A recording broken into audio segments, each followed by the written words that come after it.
बिस्मिल्लाहिर्रहमानिर्रहीम। अस्सलाम वालेकुम डियर स्टूडेंट्स, मैं हूं आतिफ वक्कास और आज हम फर्स्ट ईयर का फर्स्ट चैप्टर स्टार्ट करने जा रहे हैं। इस पहले लेक्चर में मैं बात करूंगा फ़िज़िकल क्वांटिटीज़ की और फ़िज़िकल क्वांटिटीज़ की मुख्तलिफ़ कैटेगरीज़ पे बात करेंगे कि इसकी हम कौन कौन सी कैटेगरीज़ बनाते हैं मेजरमेंट के पॉइंट ऑफ व्यू से। और फिर हम बात करेंगे डायमेंशंस की कि फ़िज़िकल क्वांटिटीज़ की डायमेंशंस क्या होती हैं, कैसे हम फ़िज़िकल क्वांटिटीज़ की डायमेंशंस निकाल सकते हैं। तो सबसे पहले फ़िज़िकल क्वांटिटी, देखिए डियर स्टूडेंट्स, हमारे पास क्वांटिटीज़ कई तरह की हो सकती हैं। They may be physical, they may be non physical. Physical quantities वो क्वांटिटीज़ होती हैं जिनको हम ऑब्ज़र्व कर सकते हैं और जिनको हम मेजर कर सकते हैं। अब मेजर कैसे कर सकते हैं, ऑब्ज़र्व कैसे कर सकते हैं, ये थ्रू आउट द चैप्टर हम बात करेंगे इसी पे।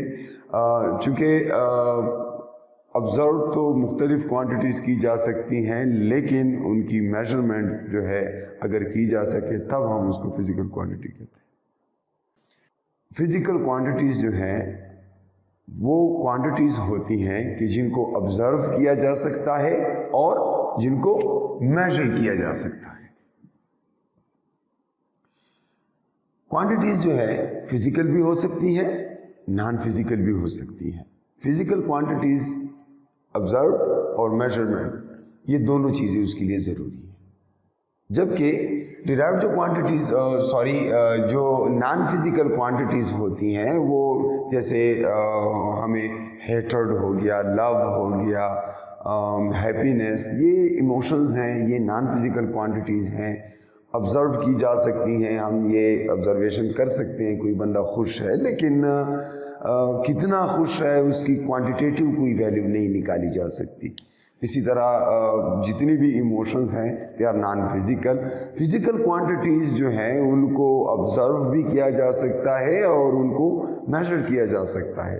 तो फिज़िकल क्वांटिटीज़ की दो कैटेगरीज हम बना सकते हैं। मेजरमेंट को जहन में रखते हुए हम फिज़िकल क्वांटिटीज़ को दो ग्रुप में डिवाइड कर सकते हैं। एक वो फिज़िकल क्वांटिटीज़ जो कि फंडामेंटल है, जो कि कहीं से भी डिराइव्ड नहीं हुई, जो डायरेक्ट एक ही मेजरमेंट में हम जिसको ऑब्टेन कर सकते हैं, जिसको कैलकुलेट कर सकते हैं, जिसके लिए सिर्फ सिंगल मेजरमेंट चाहिए होती है। उसको हम इस तरह डिफाइन कर सकते हैं, a set of minimum number of physical quantities in terms of which all other physical quantities can be represented. जितनी भी हमारे पास फिजिकल क्वांटिटीज हैं उनको इन बेस क्वांटिटीज में क्या किया जा सकता है, इन्हीं से डिराइव किया जा सकता है, इन्हीं के टर्म्स में इसको रिप्रेजेंट किया जा सकता है। मतलब बात करने का ये है कि यही बेस क्वांटिटीज़ जो हैं, जो कि 7 हैं टोटल, और इन बेस क्वांटिटीज़ में इन्हीं बेस क्वांटिटीज़ के प्रोडक्ट से, इनके कोशेंट से या इनके पावर से हमें नई क्वांटिटीज़ मिलती हैं। ठीक है, तो बेस क्वांटिटीज़ जो है ये कहीं से डिराइव्ड नहीं है, इनके लिए सिंगल मेजरमेंट चाहिए। They are fundamental by themselves. ठीक है, और आपको नज़र आ रहा है इस टेबल में कि यहाँ पर ये जो 7 क्वांटिटीज़ है जो आप ऑलरेडी जानते हैं, स्कूल में आप पढ़ चुके हैं इन बेस क्वांटिटीज़ को। इसमें हमारे पास लेंथ है, मास है, टाइम है, इसके अलावा आप देख रहे हैं इसमें टेम्परेचर है, अमाउंट ऑफ सब्सटेंस है, ल्यूमिनस इंटेंसिटी है। तो ये सारी 7 क्वांटिटीज़ जो हैं ये फंडामेंटल हैं, यानी इनको मेजर करने के लिए हमें सिंगल मेजरमेंट चाहिए होती है। They are not derived from other physical quantities and they are called base quantities, elementary quantities, fundamental quantities and primary quantities. So इन क्वांटिटीज़ से फिर मिलकर हमारे पास डिराइव्ड क्वांटिटीज़ बनती हैं। जितनी भी अदर फिजिकल क्वांटिटीज़ है इन 7 क्वांटिटीज़ से के अलावा, इन 7 क्वांटिटीज़ के अलावा हमारे पास जितनी भी फिजिकल क्वांटिटीज़ हैं उनको डिराइव्ड क्वांटिटीज़ कहा जाता है। अब डिराइव्ड क्वांटिटीज़ में ये है कि द फिजिकल क्वांटिटीज़, जैसे नाम से ज़ाहिर है, that are derived from other physical quantities. एक बात जहन में रखनी है कि डिराइव्ड क्वांटिटीज़ जो है ये वो क्वांटिटीज़ हैं जो सिंगल मेजरमेंट से कैलकुलेट नहीं की जा सकती। इसके लिए मोर देन 1 मेजरमेंट करनी पड़ती है। मैं इसकी मिसाल इस तरह दे सकूँगा कि जैसे पहले आपने बेस क्वांटिटी में कहा लेंथ एक बेस क्वांटिटी है। अब डिराइव्ड क्वांटिटीज़ की एग्जांपल बहुत सारी हो सकती हैं। जितनी भी फिजिकल क्वांटिटीज़ आपकी बुक में मौजूद हैं उनको अगर आप देखें, अगर इन 7 के अलावा कोई भी फिजिकल क्वांटिटी हो, यानी बेस क्वांटिटीज़ के अलावा कोई भी फिजिकल क्वांटिटी हो, तो वो डिराइव्ड क्वांटिटी होगी और वो इन्हीं बेस क्वांटिटीज़ से किसी न किसी तरह से डिराइव्ड हुई होती है। या तो इन बेस क्वांटिटीज़ का प्रोडक्ट होगा, या उनका कोशेंट होगा, या इनका पावर, या इस तरह। लेकिन यहाँ पर अब देखें, जैसे मैंने कहा कि डिराइव्ड क्वांटिटीज़ के लिए हमारे पास प्रोसीजर ये होता है कि उसको सिंगल मेजरमेंट से हम कैलकुलेट नहीं कर सकते। उसको कैलकुलेट करने के लिए हमें एक से ज़्यादा मेजरमेंट्स लेनी पड़ती हैं।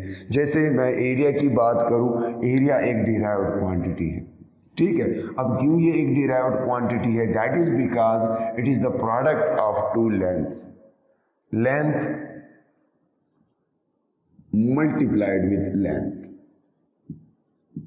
अब एरिया किसी भी चीज़ का हो सकता है, चाहे वो सर्कल का है पाई आर स्क्वायर, वहाँ भी आर का स्क्वायर है, आर जो है वो मीटर्स में होता है, लेंथ है तो आर का square length multiplied with length है।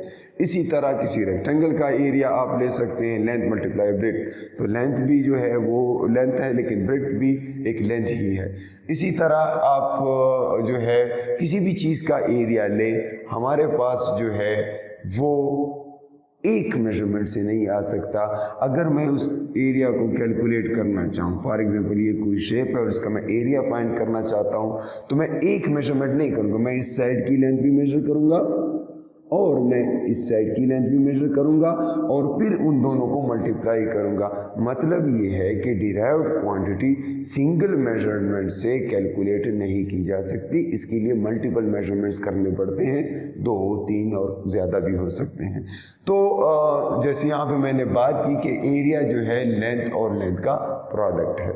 अब अगर आप इस टेबल को देखें दोबारा, पहले भी मैंने इसकी बात की, इस टेबल के अंदर आपके पास 7 बेस क्वांटिटीज़ हैं और उन बेस क्वांटिटीज़ में आप सामने देखें, हर एक क्वांटिटी के सामने डायमेंशंस लिखी हुई हैं।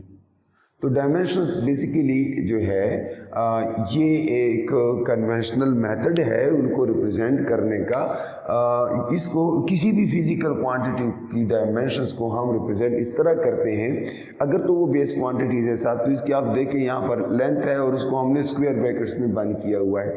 स्क्वायर ब्रैकेट में बंद किया जाता है, एल को कैपिटल लिखते हैं, स्क्वायर ब्रैकेट में बंद करें, ये लेंथ की डायमेंशन है। एम को कैपिटल लिख लें, इसको स्क्वायर ब्रैकेट में बंद कर लें, ये मास की डायमेंशन है। इसी तरह टी को कैपिटल लिखे, उसको स्क्वायर ब्रैकेट में बंद करिए, टाइम की डायमेंशंस है। तो आपको इन सारी बेस क्वांटिटीज़ की डायमेंशंस नज़र आ रही हैं। यहाँ पर डियर स्टूडेंट्स हमारा ज़्यादातर फोकस सिर्फ इन 3 बेसिक क्वांटिटीज़ के ऊपर होगा। बेस क्वांटिटीज़ तो 7 हैं लेकिन हमारा फोकस इन 3 क्वांटिटीज़ पे होगा, मास, लेंथ और टाइम। रीज़न ये है कि मैकेनिक्स की सारी क्वांटिटीज़ इन्हीं 3 बेस क्वांटिटीज़ से डिराइव की जा सकती है। आपकी फर्स्ट ईयर की बुक में सारे चैप्टर्स के अंदर यही जितनी भी क्वांटिटीज़ आती हैं वो इन्हीं 3 बेस क्वांटिटीज़ से डिराइव की जा सकती हैं, except for the last chapter जहाँ पर थर्मोडायनामिक्स में हम हीट और जो है टेम्परेचर वगैरह की बात करेंगे, तो वहाँ पर टेम्परेचर भी इसमें इंक्लूड हो जाएगा as a base quantity. But mechanics के अंदर हमारा कंसर्न सिर्फ 3 मेन जो है वो बेस क्वांटिटीज़ के साथ होगा, and they are mass, length and time. तो अगर आप देखें बेस क्वांटिटीज़ जो है, जैसे मैंने कहा कि हमें सिर्फ इन 3 बेस क्वांटिटीज़ की ज़रूरत होगी throughout the mechanics, and they are मास,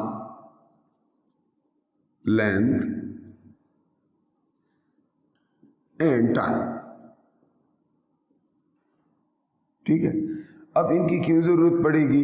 इसकी ज़रूरत हमें पड़ेगी डायमेंशंस निकालने के लिए। डायमेंशंस बेसिकली होते क्या हैं? किसी भी फिजिकल क्वांटिटी को, जैसे मैंने यहाँ पे बात की है कि जो है डिराइव्ड क्वांटिटीज़ जो हैं वो बेस फिजिकल क्वांटिटी से डिराइव्ड हुई होती हैं, या product of other physical quantities होगी, या उनकी डिवीजन से ऑब्टेन हुई होगी, या उनके पावर से, या इनकी कोई इस तरह की कम्बिनेशन से हमें जो है ऑब्टेन हुई होगी। तो उस फिजिकल क्वांटिटी को in terms of base quantity represent करना डायमेंशंस कहलाता है, या इज अ पावर ऑफ जो है फंडामेंटल क्वांटिटीज़ किसी फिज़िकल क्वांटिटी को हम रिप्रेजेंट करें उसको डायमेंशंस कहते हैं। मैं जैसे पहले भी बात कर चुका हूँ कि यहाँ पर हमें सिर्फ इस लेवल पे इन तीनों की ज़रूरत है, एम, एल और टी, और ये हमारी मैकेनिक्स की सारी क्वांटिटीज़ को जो है वो रिप्रेजेंट कर सकती है। अब मैं प्रोसीजर करूँगा इसमें, इसके तरीके से हम मुख्तलिफ़ फ़िज़िकल क्वांटिटीज़ की डायमेंशंस निकालेंगे, और मैं एक लिस्ट बनाता हूँ फ़िज़िकल क्वांटिटीज़ की जिसके अंदर हमारे पास कोई भी क्वांटिटीज़ हो सकती हैं। लेट सपोज़ मैं एरिया की बात करूँ, मैं वॉल्यूम की बात करूँ, ठीक है। इसके बाद हमारे पास वेलोसिटी है, एक्सेलरेशन हो सकती है,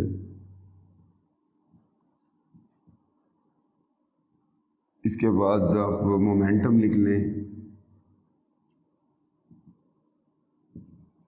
मोमेंटम इस तरह फोर्स, ठीक है। फिर इसके अलावा हम बात कर सकते हैं किस चीज़ की, फोर्स के बाद हम टार्क, ठीक है। टार्क के बाद वर्क, एनर्जी, पावर, ठीक है।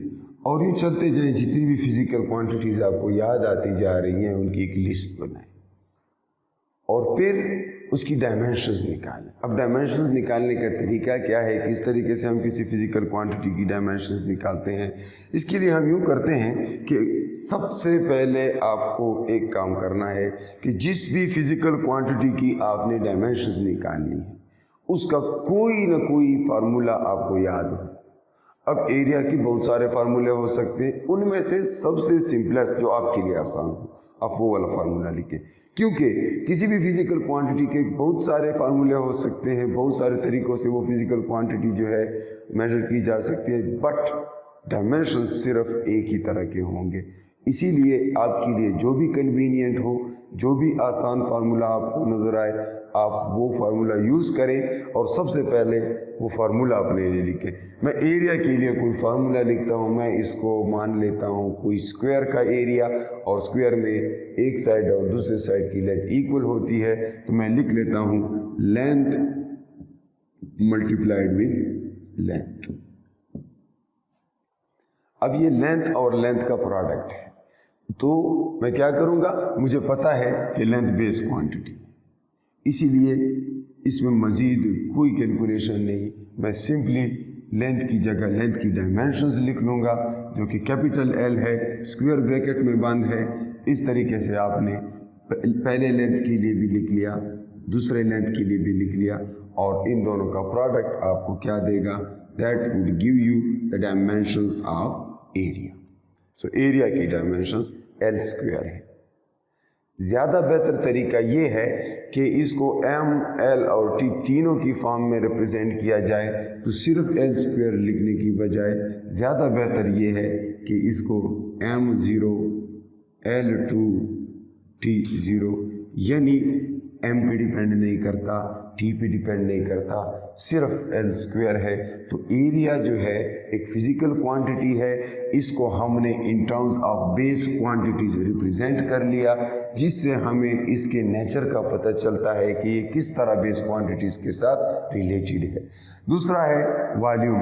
वॉल्यूम जो है आप वंस अगेन कोई भी शेप ले लें और उसके वॉल्यूम का फार्मूला लिख के मैं एक क्यूब ले लेता हूँ, और क्यूब में length multiply by breadth multiply by height, 3 sides होते हैं। फॉर एग्जांपल एक रूम है, उसमें फर्श का एरिया मल्टीप्लाइड विद फर्श से छत तक का जो परपेंडिकुलर डिस्टेंस है। सो वॉल्यूम में 3 लेंथ होते हैं, तो once again I write length multiplied with length multiplied with length, and जैसे पहले डिस्कस किया कि लेंथ के लिए हम कैपिटल एल लिखते हैं, तो L multiplied with L multiplied with L, तो 3 डिफरेंट लेंथ मल्टीप्लाई होते हैं तो हमें वॉल्यूम मिलता है। इससे हमारे पास आ जाएगा एल क्यूब। तो सिर्फ एल क्यूब लिखने से ये बेहतर है कि हम तीनों की फॉर्म में लिखें, जैसे पहले बात की है, तो हम m0, l cube, t0, these are the dimensions of volume. Then velocity की डायमेंशन, वंस अगेन वेलोसिटी का सिंपलेस्ट फार्मूला, जो भी आपको उसकी डिफिनीशन आपको याद है कि वेलोसिटी जो होती है that is change in position with respect to time, या आप यूँ कह सकते हैं कि डिस्प्लेसमेंट पर यूनिट टाइम। मैं ये लिख लूँगा कि velocity is displacement per unit time divided by time. तो डिस्प्लेसमेंट क्या है आप जानते हैं, डिस्प्लेसमेंट लेंथ है और लेंथ के लिए मैं कैपिटल L लिख सकता हूँ। So it is L in square brackets divided by time के लिए कैपिटल T। क्लियर है? तो L बाई T, या इसको हम इस तरह लिख सकते हैं, T को ऊपर ले जाएं तो हमारे पास आ जाएगा L_T-1। इस तरह लिखें, या बिल्कुल उसी तरह जैसे पहले मैंने बात की कि हम इसको in terms of all the three लिख सकते हैं। तो ये हो जाएगा m0, क्योंकि इसमें मास नहीं है, L_T-1। So these are dimensions of velocity. And then you can in the same way calculate the dimensions of acceleration. Acceleration की dimension of acceleration का formula क्या है आप जानते हैं, it is velocity divided by time. So इसमें time जो है ये already base quantity है, जबकि वेलोसिटी जो है दैट इज़ डिराइव्ड क्वांटिटी। तो हम क्या करते हैं, वेलोसिटी को फर्दर सिंप्लीफाई करते हैं, इसको in terms of base quantities पे रिप्रेजेंट करते हैं। वेलोसिटी की जैसे यहाँ पर आपने डायमेंशंस निकाली हैं, हम डायरेक्ट यहाँ पर वेलोसिटी की डायमेंशन सब्स्टिट्यूट कर लेते हैं, नीचे टाइम लिख लेते हैं। तो क्या हो जाएगा, वेलोसिटी की डायमेंशन हमारे पास m0 L_T-1 है और नीचे डिनोमिनेटर में टाइम है, उसको इसी तरह लिखे टाइम। और ये जब t ऊपर जाएगा तो क्या होगा, इधर से डिनोमिनेटर से इसको या एक स्टेप इधर लिख लेते हैं। अब इसको फर्दर यूँ लिखा जा सकता है, ये t जब ऊपर जाएगा तो क्या हो जाएगा, m उसी तरह 0, एक्सेलरेशन मास पे डिपेंड नहीं करती, एक्सेलरेशन के फार्मूले में कोई मास नहीं है। हम क्या करते हैं, ये t ऊपर ले जाते हैं, l उसी तरह 1 है और t जो है वो क्या हो जाएगा -1, और एक और माइनस ऊपर आ गया ये -2। सो L_T-1 या m0 L_T-2 ये आप लिख सकते हैं। बहरहाल मैं इसको इस लिस्ट में इस तरह लिख सकता हूँ कि m0 L_T-2।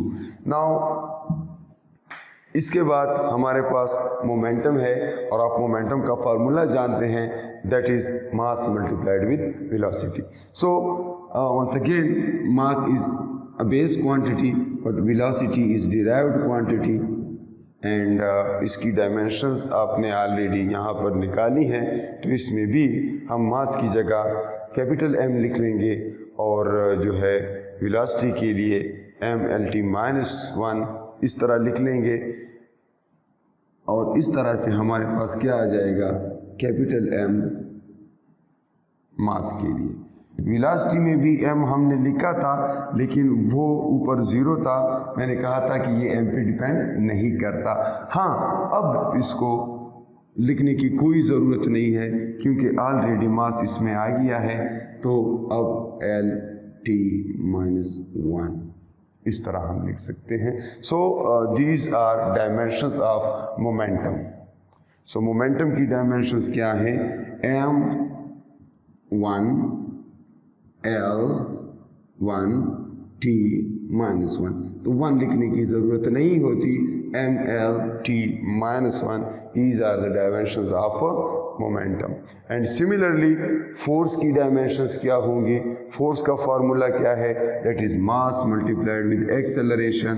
so mass के लिए, mass चूँकि base quantity है, उसकी dimensions आपको पता है, कैपिटल M स्क्वायर पैरेंथेसिस में ये m मास के लिए, और एक्सेलरेशन की यहाँ पर आपने निकाली है m0 L_T-2 these are acceleration। सो ये m0 है, अब लिखने की कोई ज़रूरत नहीं है क्योंकि ऑलरेडी m हमारे पास आ गया है। इनको कंबाइन लिखते हैं and we get m l t minus 2.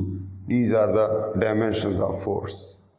And then in the same way you can express torque in terms of base quantities. तो torque की क्या dimensions हो जाएंगी? Force multiplied with R. Movement arm R multiplied with force. ये इन दोनों का product है torque.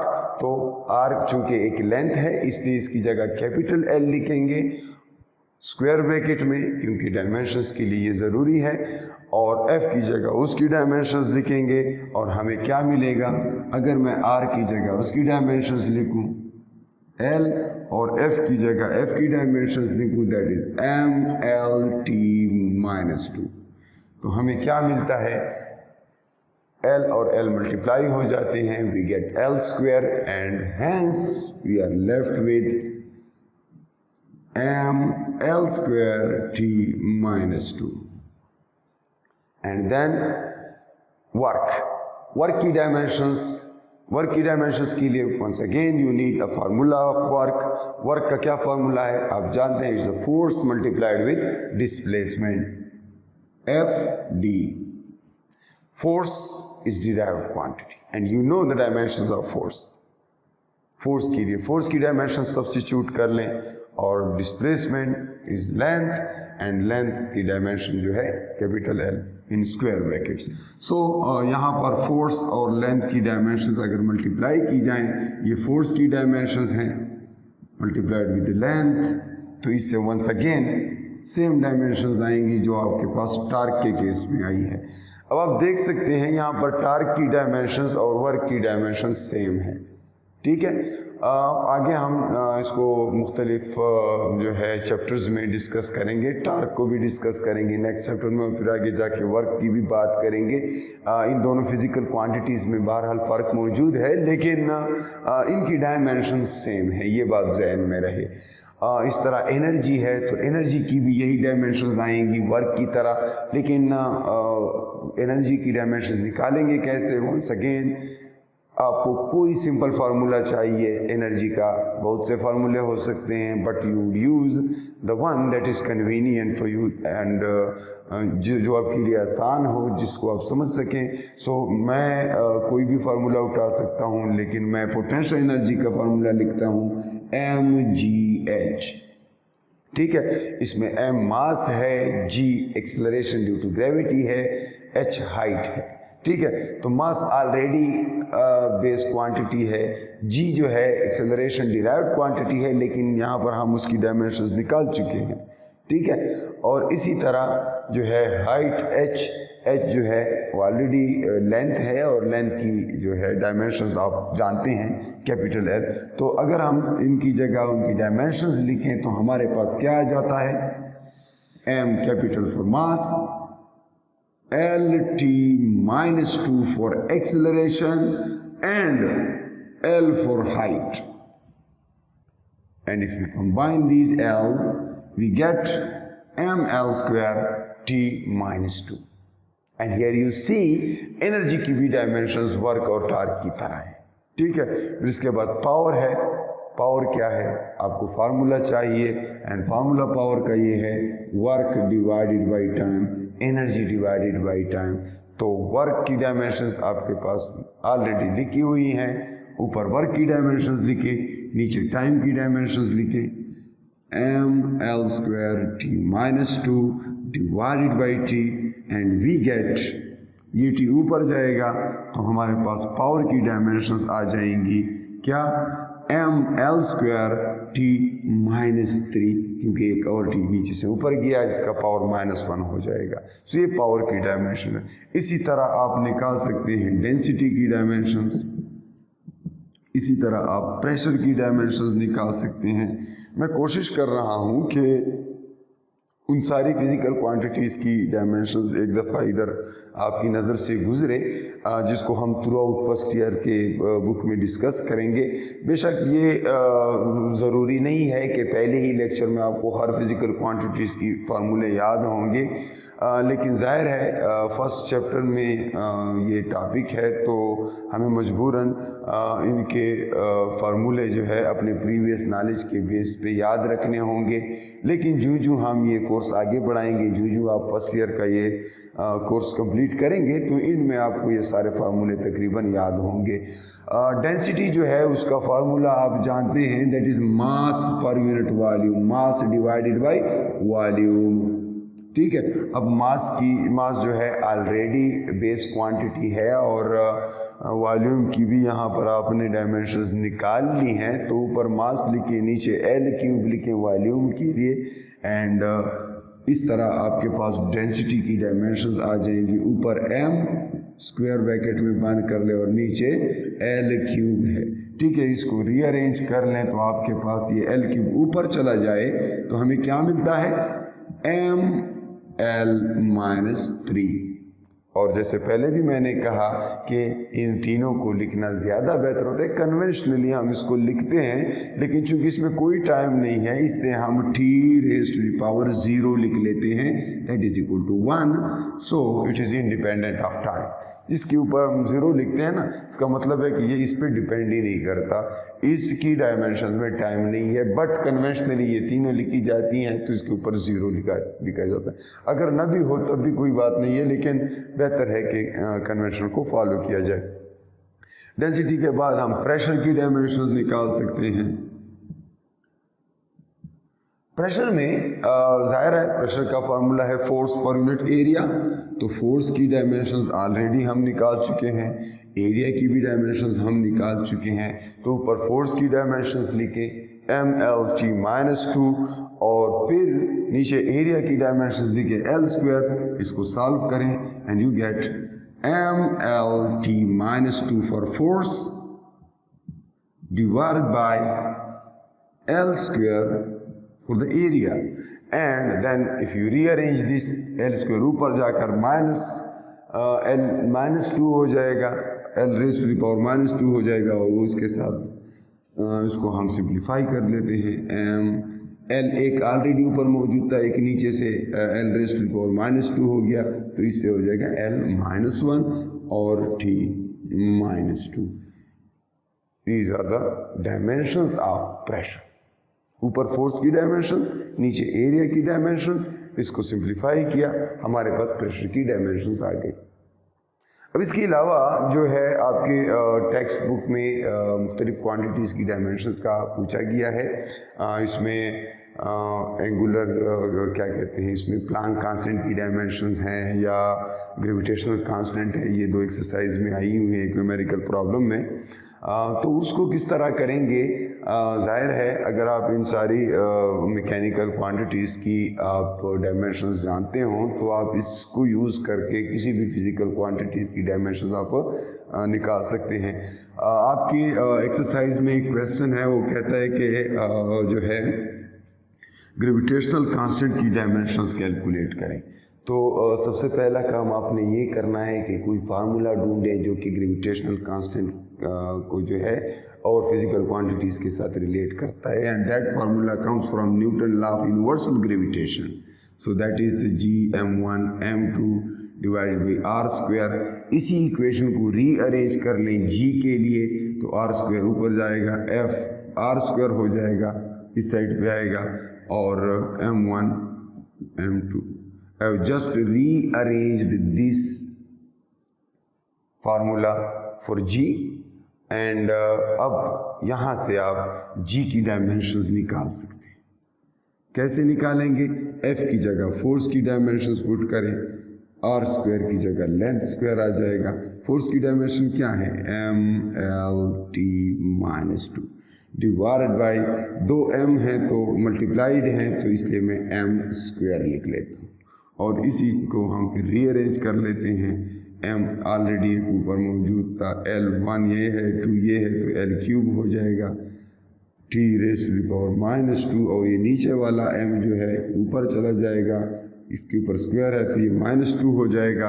अब इसको और सिंप्लीफाई करें तो हमारे पास ग्रेविटेशनल कांस्टेंट की डायमेंशंस आ जाती हैं m-1 L3 T-2। These are the dimensions of universal gravitational constant. So इसके बाद जो है एक और क्वेश्चन प्लैंक कांस्टेंट से मुतालिक भी आपकी एक्सरसाइज में है। I think numerical problem number 6 है और उसमें वो कहता है कि प्लैंक कांस्टेंट की डायमेंशंस निकालें। तो प्लैंक कांस्टेंट जो है फार्मूला आपको गिवन होगा। अगर फर्स्ट चैप्टर में आपसे ये सवाल पूछा जाता है तो अभी तक आपने प्लैंक कांस्टेंट नहीं पढ़ा, वो सेकेंड ईयर के मॉडर्न फिजिक्स के कोर्स में आता है, लेकिन केमिस्ट्री में थोड़ा बहुत जिक्र आपने इसका सुना है। बोहर मॉडल का पोस्टुलेट है कि प्लैंक कांस्टेंट जो है एंगुलर मोमेंटम जो किसी इलेक्ट्रॉन का होता है NH cut is equal to mvr या NH/2 pi is equal to mvr। एक ये फार्मूला आपके पास अवेलेबल है। दूसरा सिंपल फार्मूला जो है and that is E is equal to hf।